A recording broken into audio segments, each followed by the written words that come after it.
The Guantanamo diary that's out today, this will obviously bring back a lot of memories of exactly what happened post-2001 and the sort of American panic under the Bush administration to round up terrorists in wake of 9/11.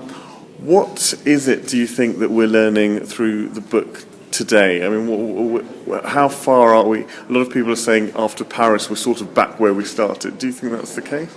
Well, in many ways, what we're learning from this book is what the person who was tortured feels, what happens to him. We read about what we've done. We read about the CIA report and the list of the torture. But in this book, you see it from his eyes. You see it from Mohamedou's heart and his eyes. And it is important now for us to realize how careful we have to be to treat everyone as an individual, to not round up hordes of people. 770 people were initially put into Guantanamo, and about 400 or 500 were released fairly quickly. But all those people have the scars of going there and of being tortured there before they were released. And we don't ever want this to happen again. You know, after Nuremberg, Chief Justice Jackson said, "We must never let this happen again." Well, now we're back again. Guantanamo has happened again. We can't let that continue. And if anything that we learn from the situation in Paris is to be careful and to treat everyone as an individual. Mohamedou was not treated as an individual.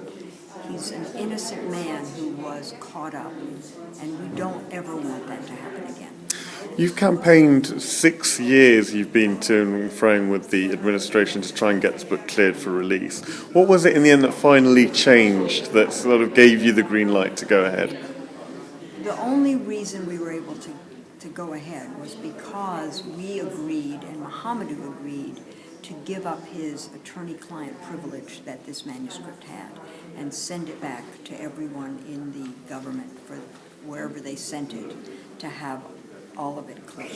So we had to give up, essentially, to get it out. Is that, to some extent, would that suggest there's still a sort of censorship of information even as the book is published? There is a censorship of information. You can see it in the book. And the other only reason that this came out is that there was a Senate report in 2008 and an FBI report in 2008 and some other reports where the government admitted that it had tortured people. Mm-hmm. They didn't call it torture, they called it interrogation, but they admitted what they had done. And so we were able to get out his description of what he said they had done. And there was a question that was posed earlier, but we have an imminent, the sort of Obama administration is winding down, actually. I mean, you will have an imminent new president in the next 3 years. What does that tell us? I mean, are you sort of, do you worry about kind of what comes next, really? I do worry about what comes next for the same reasons that Larry said. I worry already that we have an administration and a Congress that says we have to keep people forever because of what somebody else did in another place. And this lumping together of groups of people is very dangerous. Mm-hmm. We've seen its dangers before, and we have to continue to advocate against it.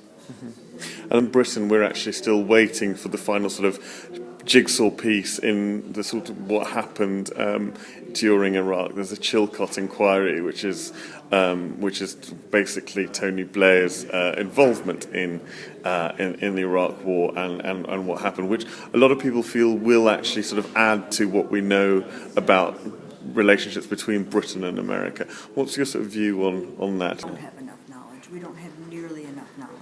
The Senate report is 400 or 500 pages, and there's thousands of pages we don't have. Mm-hmm. So we don't know yet.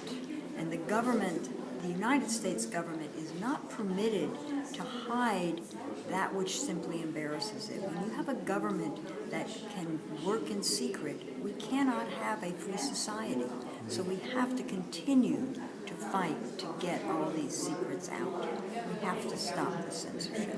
And that means in Britain as well, just lobbying to try and get this, Absolutely. showing the same. Absolutely, Britain is the same problem. Yeah. We have to continue to advocate, or the British people have to continue to advocate